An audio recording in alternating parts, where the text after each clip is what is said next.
promessas quebradas, ideais traídos e os libertadores que se tornaram os novos opressores.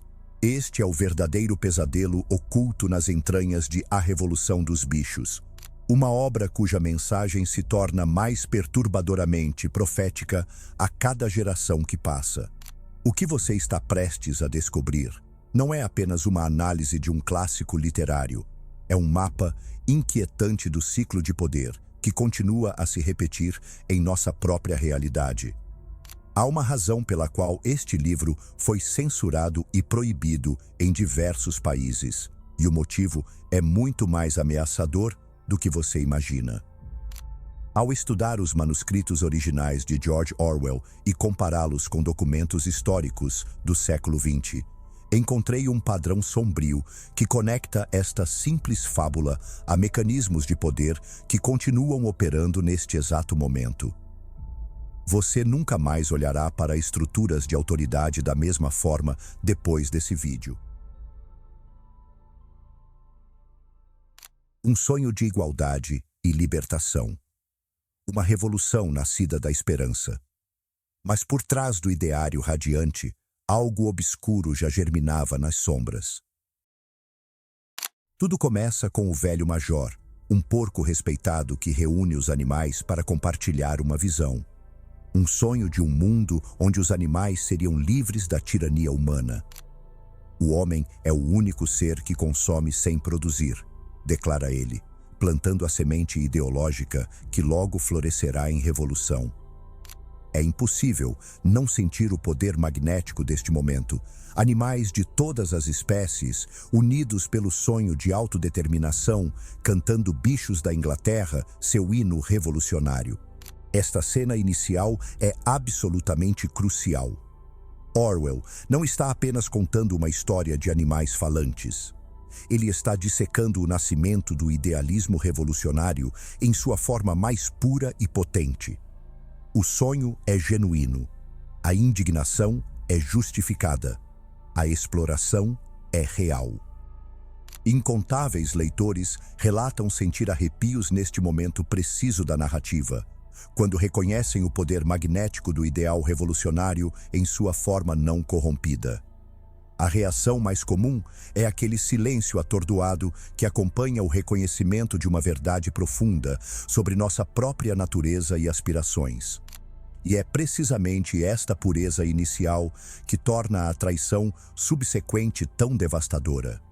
Como um veneno lento que se infiltra nas veias de um corpo saudável, a corrupção já está presente, invisível, no próprio momento fundacional da revolução.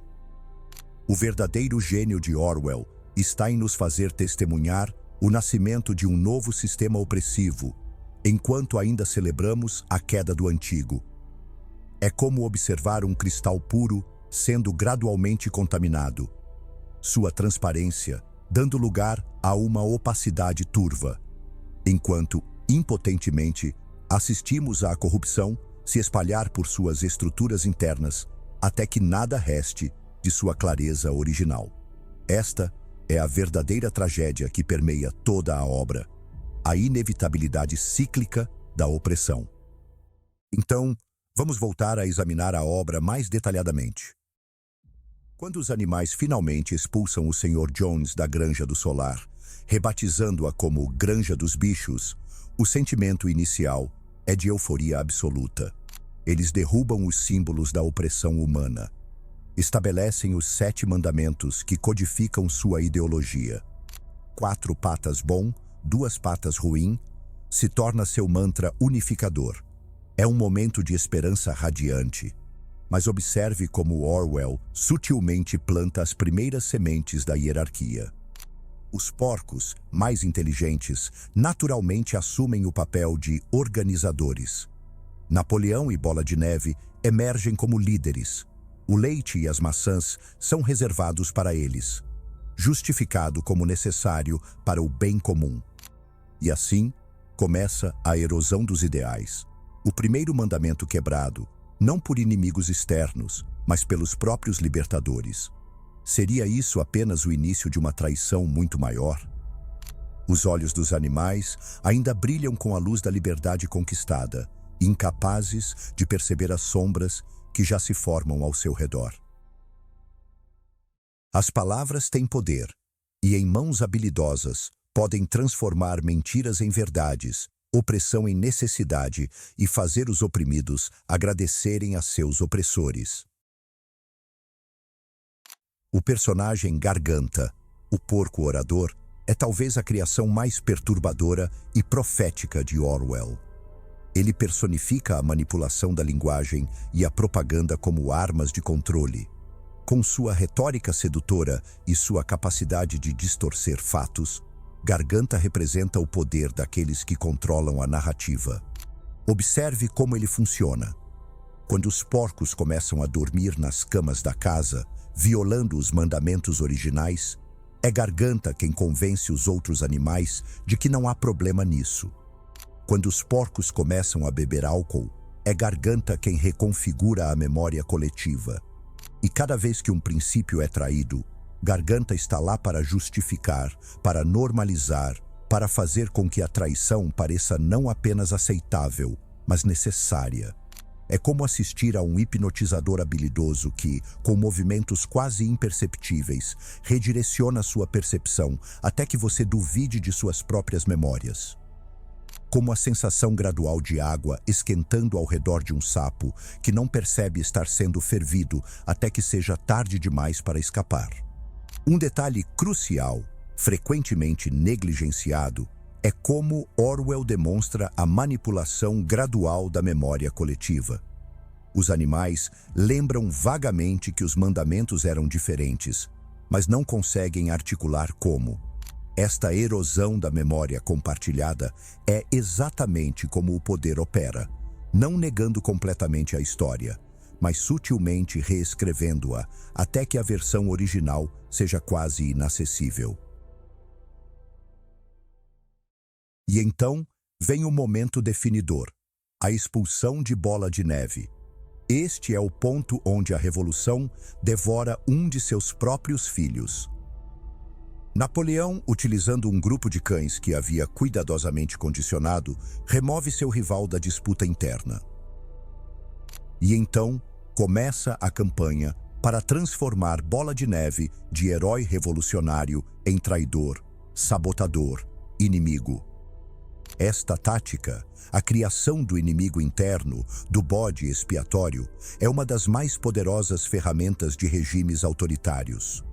Quando as promessas revolucionárias inevitavelmente falham em se materializar, quando as condições de vida não melhoram como prometido, é necessário um culpado. Bola de Neve se torna esse receptáculo para todos os fracassos, todas as dificuldades. Milhares de leitores reportam sentir uma perturbadora sensação de déjà vu quando chegam a esta parte da narrativa, reconhecendo o mesmo padrão em seus próprios contextos políticos e sociais.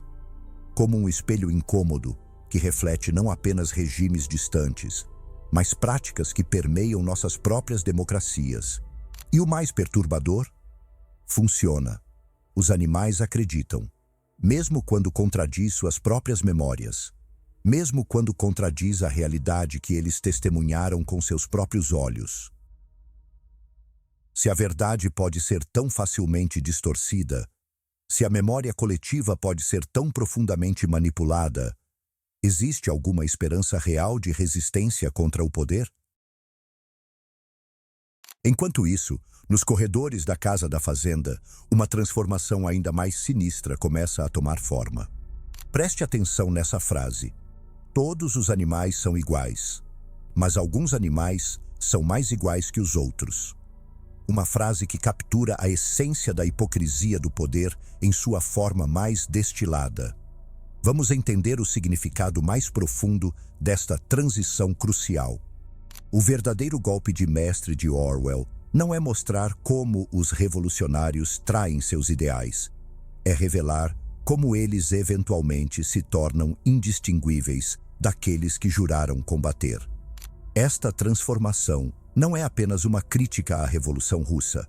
É uma observação profunda sobre a natureza corruptora do poder absoluto, um padrão que se repete através da história humana, em contextos políticos completamente diferentes. Vamos examinar mais de perto esta metamorfose perturbadora. A transformação dos porcos é tanto literal quanto simbólica. Gradualmente, eles começam a andar sobre duas pernas, aquelas mesmas duas pernas que simbolizavam a opressão humana. Eles começam a usar roupas, mudam-se para a casa do fazendeiro, dormem em camas e bebem álcool, e iniciam negócios com os humanos.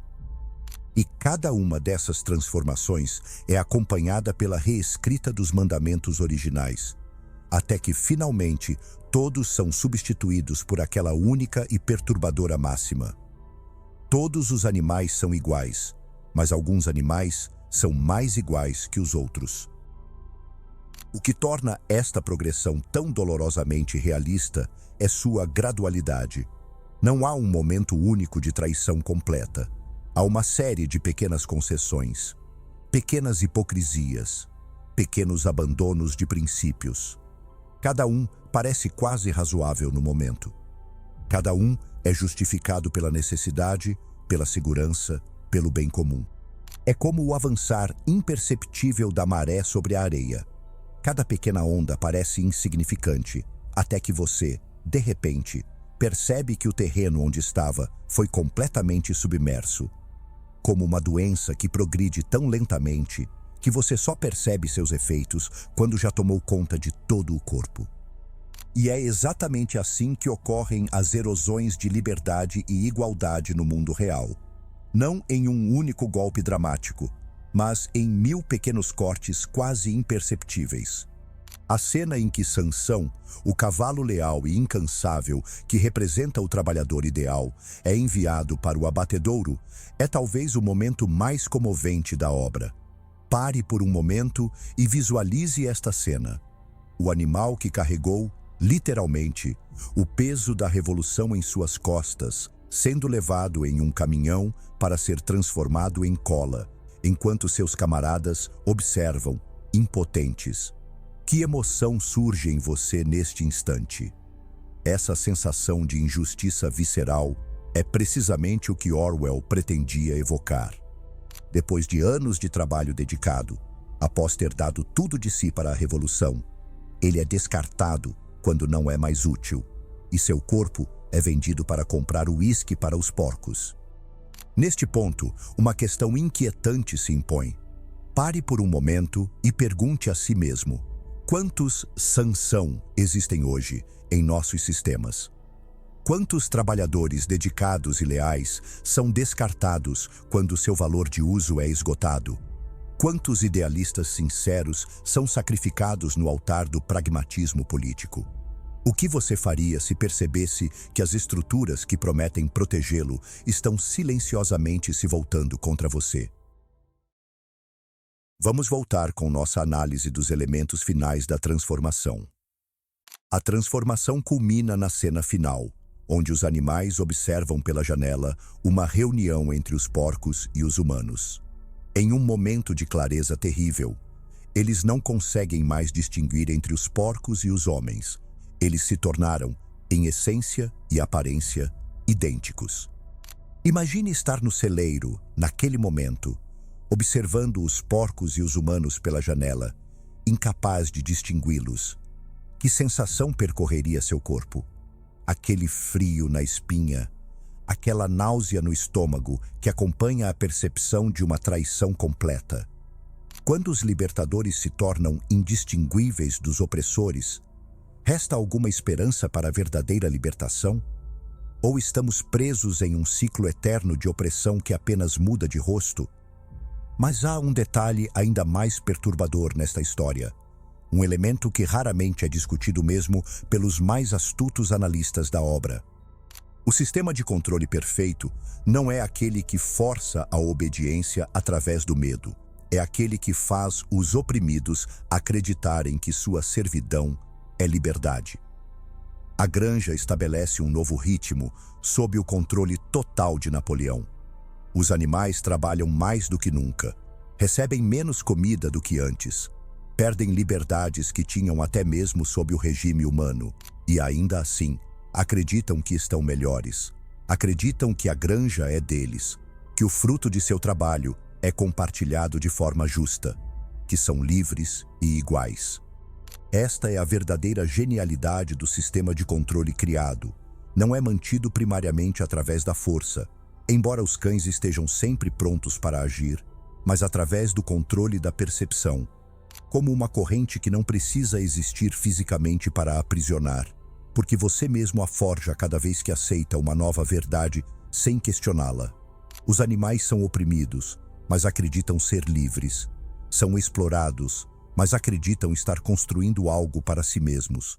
Mas, e se tudo que analisamos até agora for apenas a superfície?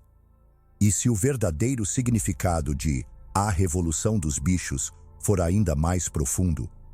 Há um detalhe crucial que quase todos os críticos ignoram. George Orwell não estava apenas fazendo uma crítica à Revolução Russa ou ao comunismo soviético. Ele estava expondo um padrão universal de como o poder opera, independentemente da ideologia declarada. Olhe mais atentamente para o final da obra. Os porcos não apenas traem os ideais revolucionários, eles se tornam indistinguíveis dos capitalistas que supostamente combatiam. Eles fazem negócios, exploram trabalhadores, acumulam privilégios. O que Orwell realmente estava nos mostrando é que as categorias superficiais de esquerda e direita, capitalista e comunista podem ser, no fim das contas, irrelevantes quando se trata da operação real do poder. Por baixo das ideologias declaradas, o mesmo padrão de exploração, controle e hierarquia emerge. A revelação mais chocante de A Revolução dos Bichos é que todos os sistemas de poder tendem a convergir para formas semelhantes de controle e exploração, independentemente de suas origens ideológicas declaradas. Os porcos não são uma aberração do idealismo revolucionário. Eles representam seu destino quase inevitável quando o poder se concentra sem freios efetivos. Esta é precisamente a razão pela qual o livro foi proibido tanto em regimes de esquerda quanto de direita.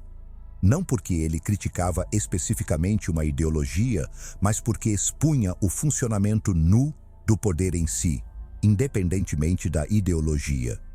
O verdadeiro gênio de Orwell foi criar uma obra que parece ser sobre eles, aqueles outros sistemas políticos que consideramos corruptos ou falhos.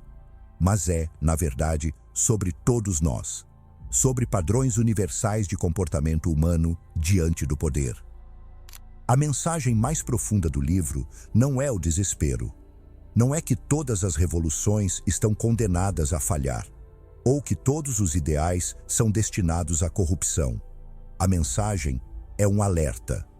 O poder, quando não controlado por sistemas robustos de responsabilização e distribuição, inevitavelmente corrompe. Não importa quão puros sejam os ideais iniciais. Não importa quão genuínas sejam as intenções dos revolucionários. O que Orwell nos oferece não é cinismo, mas clareza. Um chamado para a vigilância eterna. Um lembrete de que a liberdade e a igualdade não são estados que, uma vez alcançados, permanecem para sempre. São processos contínuos que requerem defesa constante, reavaliação constante, renovação constante. E, talvez mais importante, ele nos lembra que devemos sempre desconfiar daqueles que clamam ter todas as respostas, que prometem utopias, que pedem lealdade inquestionável em nome de qualquer causa, não importa quão nobre pareça. Voltemos ao início. Animais se reunindo para ouvir o sonho de um mundo melhor. Um sonho genuíno. Um sonho necessário. A busca por liberdade e igualdade não é invalidada pelo fato de que pode ser traída.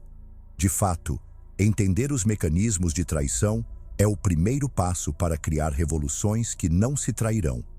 Atualmente, enquanto sistemas de poder em todo o mundo continuam a usar as mesmas táticas descritas por Orwell, a manipulação da linguagem, a criação de inimigos, a reescrita da história, a justificação da hierarquia, A obra A Revolução dos Bichos permanece não apenas relevante, mas urgente. Orwell não escreveu A Revolução dos Bichos como um exercício acadêmico distante. Ele a esculpiu com o suor de suas próprias desilusões. Em 1936, empunhando um rifle nas trincheiras espanholas ao lado de idealistas revolucionários, ele testemunhou o sonho socialista ser devorado por dentro. Ferido no pescoço por um atirador fascista, sua dor física foi eclipsada pela agonia de ver seus próprios camaradas sendo perseguidos, não pelo inimigo, mas por supostos aliados stalinistas. Nos diários que manteve durante a escrita da fábula, Orwell confessou: "Vi grandes batalhas onde não houve vitória. Vi idealistas servirem às forças que eles pensavam combater."